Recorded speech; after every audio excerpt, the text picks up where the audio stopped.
मैं धर्मेंद्र आचार्य IAS YouTube channel पर आप लोगों का स्वागत करता हूं।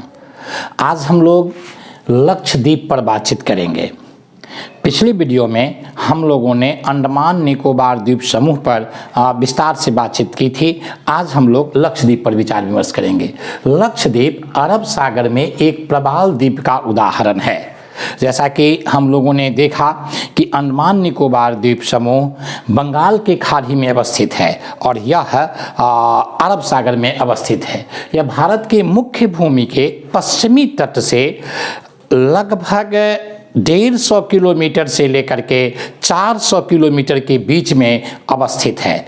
जो इसका सबसे निकटतम भाग है पश्चिमी तट मालाबार तट से, वह लगभग 109 किलोमीटर है। इस द्वीप का अक्षांशीय स्थिति 8 डिग्री उत्तरी अक्षांश से लेकर 12 डिग्री उत्तरी अक्षांश तक, और इसकी देशांतरीय स्थिति को देखें तो 71 डिग्री 45 मिनट पूर्वी देशांतर से 74 डिग्री पूर्वी देशांतर तक फैला हुआ है। पूरे लक्षद्वीप का जो क्षेत्रफल है वह 32 वर्ग किलोमीटर में है। और अगर हम इसको अंडमान से तुलना करें तो अंडमान निकोबार द्वीप समूह का कुल क्षेत्रफल 8,250 वर्ग किलोमीटर है। तो इस दृष्टिकोण से हम देखें तो यह अंडमान निकोबार द्वीप समूह की तुलना में बहुत छोटा द्वीप है। इस द्वीप के निर्माण की बातचीत करें तो लक्षद्वीप और चैगोस अंतःसागरीय कटक इसके ऊपर में प्रवाल के निक्षेप से इसका निर्माण हुआ है। लक्षद्वीप के निर्माण की बात हम करें तो लक्षद्वीप का निर्माण लक्षद्वीप एवं चैगोस अंतःसागरीय कटक के ऊपर प्रवाल के निक्षेप से हुआ है, अर्थात लक्षद्वीप एक प्रवाल द्वीप है। अब प्रश्न उठता है कि प्रवाल क्या है। प्रवाल एक चूना प्रधान जीव है। प्रवाल एक चूना प्रधान जीव है और इसके ऊपरी खोल जो हैं वो कैल्शियम कार्बोनेट से बना हुआ होता है। जैसे हम लोग घोंघा की बात करें, शंख की बात करें, सितुआ की बात करें तो ये सब उसी तरह के कुछ जीव हैं जिसके ऊपर वाले खोल कैल्शियम कार्बोनेट अर्थात चूना के बने होते हैं। इस प्रवाल को अगर देखें तो यह मुख्य रूप से समुद्री क्षेत्र में 30 डिग्री उत्तरी अक्षांश से 30 डिग्री दक्षिणी अक्षांश वाले समुद्र वाले क्षेत्र में यह मुख्य रूप से पाए जाते हैं, अर्थात उष्णकटिबंधीय सागर में यह पाए जाते हैं, क्योंकि उष्णकटिबंधीय क्षेत्र जो है वो 23 डिग्री 23.5 डिग्री उत्तरी अक्षांश से 23.5 डिग्री दक्षिणी अक्षांश तक में विद्यमान है। तो इसको हम 30 डिग्री उत्तरी अक्षांश से 30 डिग्री दक्षिणी अक्षांश के बीच में ये प्रवाल पाया जाता है। और इसके निवास के लिए तापमान की बात करें तो यह लगभग 20 डिग्री से लेकर 21 डिग्री तापमान में यह जीवित रहता है। और यह समुद्र की गहराई में नहीं जाता है, क्योंकि समुद्र की गहराई में जाने से दो समस्याएं उत्पन्न हो जाती है। पहली समस्या यह है कि इनको ऑक्सीजन मिलने में वहां पर समस्या होती है, और दूसरी सनलाइट की इन्हें आवश्यकता होती है। तो प्रवाल को जीवित रहने के लिए सूर्य के प्रकाश की आवश्यकता है और उसे ऑक्सीजन की आवश्यकता है। इसीलिए प्रवाल जीव मुख्य रूप से समुद्र के ऊपरी भाग में ही पाए जाते हैं और वहां पर टेम्परेचर की भी समस्या हो जाती है। अब प्रवाल कई प्रकार के होते हैं। भारत में जो मुख्य रूप से प्रवाल पाए जाते हैं और विशेष करके लक्षद्वीप में वो एटॉल प्रकार के प्रवाल हैं। एटॉल प्रकार के प्रवाल का अर्थ हुआ कि इसका आकार बड़े प्रकार का होता है, ये अंगूठी के प्रकार के होते हैं या घोड़े के नाल के प्रकार के होते हैं। दूसरा हम देखते हैं कि ग्रेट बैरियर रीफ प्रकार के प्रवाल होते हैं, जो ऑस्ट्रेलिया के उत्तर और पूर्वी क्षेत्र में एक बहुत बड़े कटक के रूप में, जिसका लंबाई अगर हम देखें तो इसका लंबाई लगभग 1900 किलोमीटर और चौड़ाई इसके लगभग औसत चौड़ाई 80 किलोमीटर है। तो इस तरह से 1900 किलोमीटर लंबा ये ग्रेट बैरियर रीफ है, जो ऑस्ट्रेलिया के उत्तर पूर्व में। कई बार प्रश्न यहाँ से पूछे गए हैं कि ग्रेट बैरियर रीफ कहाँ है, इसकी लंबाई कितनी है, वह किस प्रकार के प्रवाल हैं। तो इस तरह से हम देखते हैं भारत में और प्रवाल कहाँ पाए जाते हैं। कई बार प्रश्न पूछे गए हैं। तो भारत में प्रवाल मुख्य रूप से 4 जगह पाए जाते हैं। पहला तो लक्षद्वीप की चर्चा हम लोग कर रहे थे कि लक्षद्वीप में पाए जाते हैं एटॉल प्रकार के प्रवाल। दूसरा अंडमान निकोबार द्वीप समूह, तीसरा मन्नार की खाड़ी और चौथा कच्छ के रण। तो कच्छ के खाड़ी वाले क्षेत्र में, विशेष करके रण में नहीं, कच्छ के खाड़ी वाले क्षेत्र में ये पाए जाते हैं। अगर सबसे अधिक प्रवाल भारत में कहाँ पाए जाते हैं तो आप अंडमान निकोबार द्वीप समूह मारेंगे, क्योंकि लक्षद्वीप में प्रवाल की मात्रा तो है ज़्यादा, लेकिन इसका क्षेत्रफल मात्र 32 वर्ग किलोमीटर है, जबकि अंडमान निकोबार द्वीप समूह का लगभग 8,250 वर्ग किलोमीटर क्षेत्रफल है। तो इस तरह से हम देखते हैं कि प्रवाल सबसे अधिक लक्षद्वीप नहीं बल्कि अंडमान निकोबार द्वीप समूह में पाया जाता है। अब लक्षद्वीप के नामकरण की बात करें तो लक्षद्वीप का नामकरण 1973 में किया गया। इससे पहले इसका नाम लक्का द्वीप, मिनिकॉय द्वीप और अमीनी द्वीप था। तो तीनों नाम से ये जाना जाता था, लेकिन 1973 ईस्वी में इसे लक्षद्वीप की संज्ञा दे दी गई और इसे एक केंद्र प्रशासित प्रांत बना दिया गया। अब लक्षद्वीप को देखें तो यहाँ मोटे तौर पर 36 द्वीप हैं, जिसमें से 10 या 11 द्वीप पर ही लोग निवास करते हैं, यानी कि 10 द्वीप पर यहाँ पर आबादी है। तो 36 द्वीप में केवल 10 द्वीप पर लोग रहते हैं, बाकी सारे द्वीप मानव रहित हैं। लक्षद्वीप के अगर सभी द्वीपों को देखा जाए तो भूगोलविदों ने और भारतीय प्रशासनिक विभाग ने इसे मोटे तौर पर 3 भागों में बांटा है। पहला 11 डिग्री उत्तरी अक्षांश से, जिसको उत्तरी अक्षांश को यहाँ पर हम चैनल कहेंगे, और चैनल किसे कहते हैं पिछले वीडियो में इसे बताया गया है। तो 11 डिग्री उत्तरी चैनल से ऊपर के द्वीप हैं और इसमें मुख्य रूप से अमीनी द्वीप आता है। और दूसरा है 11 डिग्री उत्तरी चैनल से या अक्षांश से 9 डिग्री उत्तरी अक्षांश या चैनल के बीच के द्वीप, और इस द्वीप में अगर देखें तो कन्नानूर द्वीप आता है और इसी में इस पूरे लक्षद्वीप की राजधानी कावारत्ती अवस्थित है। तो 9 डिग्री उत्तरी अक्षांश से 11 डिग्री उत्तरी अक्षांश के बीच में जो द्वीप समूह हैं उनको कन्नानूर द्वीप के अंतर्गत रखा गया है और इसी द्वीप के अंतर्गत इसकी राजधानी कावारत्ती आते हैं। और इसी द्वीप में हम देखते हैं कि पिटली द्वीप समूह द्वीप है, जहां पर एक पक्षी अभ्यारण्य है, लेकिन यहां पर कोई लोग नहीं रहते हैं। इसी द्वीप में हम देखते हैं कि कन्नानूर द्वीप में अगाती द्वीप हैं और अगाती द्वीप में यहाँ पर एयरपोर्ट बनाए गए हैं। तो पूरे लक्षद्वीप में केवल एक ही एयरपोर्ट है, हवाई अड्डा है, और वह भी उसकी राजधानी कावारत्ती में नहीं बल्कि अगाती द्वीप में है।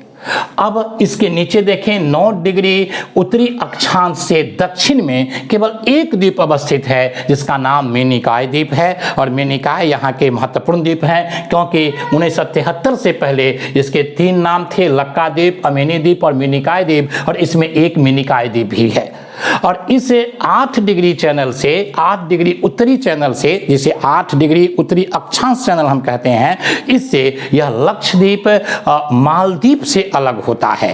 तो इसका फैलाव 8 डिग्री उत्तरी चैनल उत्तरी अक्षांश से लगभग 12 डिग्री उत्तरी अक्षांश तक है। तो 8 डिग्री के बाद यह मालदीव से अलग हो जाता है और इसका फैलाव 8 डिग्री चैनल तक है।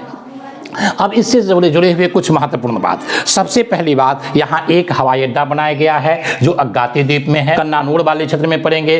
दूसरी बात कि ये जो पूरे लक्षद्वीप है यह एक मैदानी भाग है, जबकि हम लोगों ने देखा था कि अंडमान निकोबार द्वीप समूह वो आराकान योमा पर अवस्थित है और वो पहाड़ी क्षेत्र थे। वहाँ पर कई पहाड़ थे, जैसे सेडल पीक की चर्चा हम लोगों ने किया था, कई हैरियट पीक की बात की थी। तो यहाँ पर हम देखते हैं एक भी पहाड़ नहीं है, यहाँ एक भी चोटी और एक भी नदी नहीं है, और यह एक मैदानी भाग है। और इसकी ऊंचाई समुद्र तल से देखें तो केवल 2 मीटर है। अगर ग्लोबल वार्मिंग होता रहा इसी तरह से, तो ग्लोबल वार्मिंग के माध्यम से अगर ग्रीन हाउस गैसेज बढ़ते चले गए और उसके बाद अगर हिमानी और बर्फ़ पिघलता चला गया तो इसको डूबने में कोई समय नहीं लगेंगे, क्योंकि मालदीव की स्थिति तो हम लोग जानते ही हैं।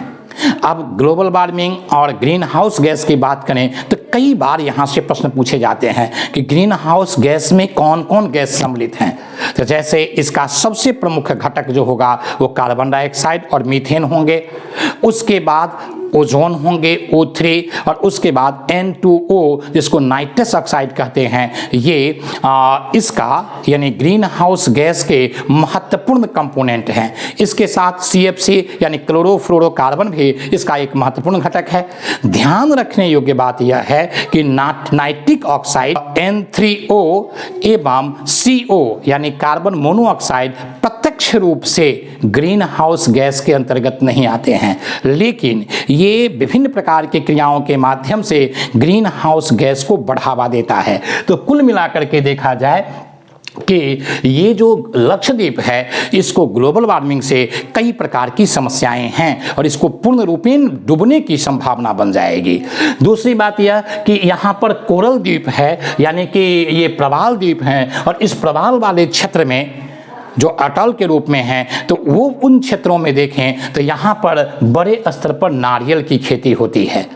यहाँ पर बड़े स्तर पर नारियल की खेती होती है। यहाँ के लोगों का जो मुख्य व्यवसाय है वो मत्स्यन है, यानी मछली पकड़ना। और यहाँ के लोग नारियल की खेती करते हैं और मछली पकड़ते हैं, और मछली में भी विशेष करके टूना प्रकार के मछली यहाँ पर पकड़े जाते हैं। और पिटली द्वीप की चर्चा भी मैंने पहले ही कर दिया कि ये पक्षी अभ्यारण्य है और यहाँ की अधिकांश आबादी मुस्लिम हैं।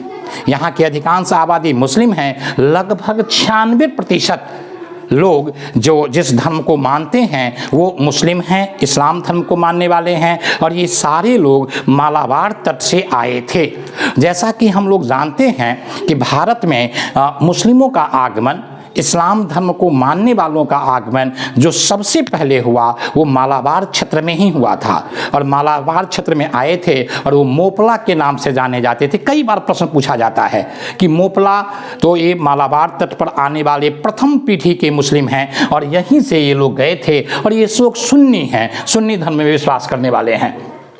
और इसके बाद अगर यहाँ की भाषा देखें तो यहाँ की भाषा की बात करें तो यहाँ के लोग मलयालम बोलते हैं, और यहाँ के अधिकांश सभी द्वीप पर जो 10 द्वीप पर लोग रहते हैं उसमें से 9 द्वीप के लोग मलयालम भाषा बोलते हैं। केवल एक मिनिकॉय द्वीप है और मिनिकॉय द्वीप के लोग जो हैं वह महल भाषा बोलते हैं, और महल भाषा जो है वो वस्तुतः मालदीव की भाषा है, और मालदीव के लोग से प्रभावित होकर के यहाँ के सांस्कृतिक प्रभाव यहाँ पर दिखते हैं, और ये लोग महल बोल की भाषा में अपनी बातों को व्यक्त करते हैं। और अगली बात हम देखते हैं, यह एक ऐसा क्षेत्र है जो हमारे यहाँ 28 राज्य और 8 केंद्र प्रशासित प्रदेश हैं, उसमें यह एक ऐसा केंद्र प्रशासित प्रदेश है जहाँ न तो कोई पहाड़ है, न कोई चोटी है और न कोई नदी है।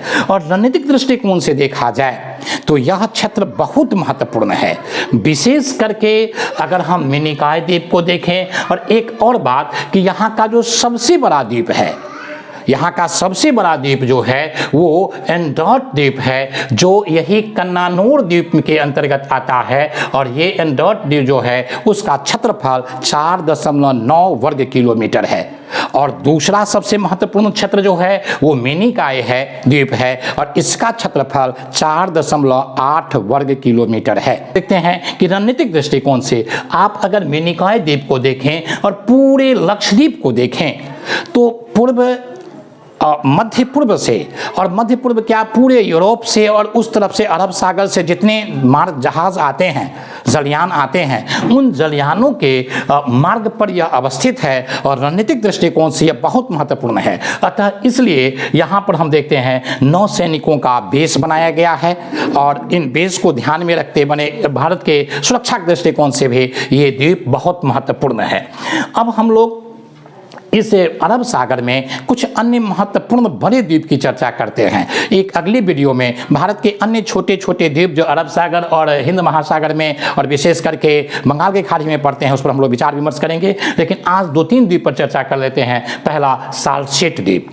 यहाँ सालसेट द्वीप जो है वो अरब सागर में मुंबई के आसपास, बल्कि इसी द्वीप पर मुंबई और थाने ये दोनों डिस्ट्रिक्ट अवस्थित है।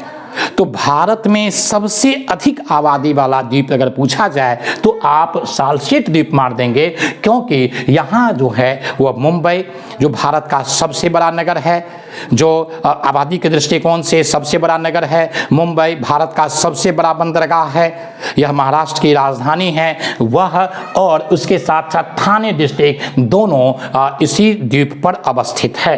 दूसरी तरफ हम देखते हैं कि यह सबसे अधिक आबादी वाला जगह है। इसी के अगल बगल में बेसिन द्वीप है। जो इतिहास के छात्र होंगे इस बात को भली भांति जानते होंगे कि सालसेट और बसीन की बात को लेकर के कितनी संधियां हुई है, और इसको प्राप्त करने के लिए जितनी विदेशी कंपनियां आए, या यहाँ पर भी हम देखते हैं कि दक्षिण के जो राज्य स्थानीय राज्य थे उनके बीच में, विजयनगर के बीच में कई बार संघर्ष हुआ है। तो यह इसके स्ट्रेटेजिक महत्व को, रणनीतिक महत्व को रेखांकित करता है। एलिफेंटा की बात करें तो मुंबई के गेटवे ऑफ इंडिया से लगभग 8 से 10 किलोमीटर यह दूर है, और ये इसका एरिया जो है वो बरसात के समय में 16 वर्ग किलोमीटर और सामान्य समय में 10 किलोमीटर रहता है। और यहाँ विशेषता इस एलिफेंटा की यह है कि 6वीं से 8वीं शताब्दी के बीच का यहाँ कई मूर्तियां प्राप्त हुई हैं। यद्यपि इन मूर्तियों को तोड़ने की कोशिश की गई दक्षिण के स्थानीय शासकों के द्वारा और फिर अंग्रेजों के द्वारा या विदेशियों के द्वारा, लेकिन अभी भी यहाँ पर कई मूर्तियां यहाँ के प्राप्त हैं, विद्यमान हैं, जिसमें शिव के त्रिमूर्ति वाले 3 तरफ से मुख वाले एक मूर्ति प्राप्त हुई है जो 6वीं से 8वीं शताब्दी की है, और इसकी लंबाई लगभग 6 मीटर है, यानी कि मोटे तौर पर 20-21 फीट की यह प्रतिमा, शिव की प्रतिमा है। अब हम लोग सर्कलिक की बात करें तो ये कच्छ के रण के में अवस्थित है, और इसी क्षेत्र में अवस्थित है। दलदली क्षेत्र है, कच्छ की रण की चर्चा हम लोगों ने पिछले वीडियो में किया था, तो ये दलदली क्षेत्र है और इसकी लंबाई लगभग 96 किलोमीटर है, और ये भारत के गुजरात और पाकिस्तान के सिंध के बीच में अवस्थित है। और इस बीच में हम देखते हैं कि एक दूसरे को सीमा रेखा को अलग करता है, और कच्छ एवं सिंध के समुद्री सीमा को लेकर के यहाँ पर विवाद है जो पाकिस्तान के द्वारा किए गए हैं, लेकिन यह भारत के नियंत्रण में है और वस्तुतः यह भारत के ही भाग हैं। इस तरह से हम देखते हैं नर्मदा और ताप्ती के मुहाने पर पश्चिम की तरफ ही यानी अरब सागर में ही 2 छोटे छोटे द्वीप हैं। एक का नाम आलिया बेट है और एक का नाम हम देखते हैं खाड़िया बेट है। इसी तरह से देखा जाए तो कोरी क्रीक यह एक ज्वारीय क्रीक है, ध्यान रखना है ये ज्वारीय क्रीक है, और कच्छ के रण में अवस्थित है और भारत और पाकिस्तान की सीमा रेखा बनाती है। तो इस तरह से पश्चिम की तरह और कई द्वीप हैं, जैसे हम देखते हैं कि बुचर द्वीप हैं और क्रॉस द्वीप है, ये सब मुंबई के इर्द गिर्द में हैं। तो कई ऐसे भटकल द्वीप हैं जो हम देखते हैं कि मैंगलुरु का लगभग अगल बगल में है। तो कई ऐसे छोटे छोटे द्वीप हैं, उन द्वीपों पर अलग से हम लोग विचार विमर्श करेंगे। तो आज हम लोगों ने लक्षद्वीप के बारे में कई बातों को देखा और समझने की कोशिश की। आप लोग इसको देखेंगे और परीक्षोपयोगी बातों को एक जगह नोट डाउन कर लेंगे। बहुत बहुत धन्यवाद।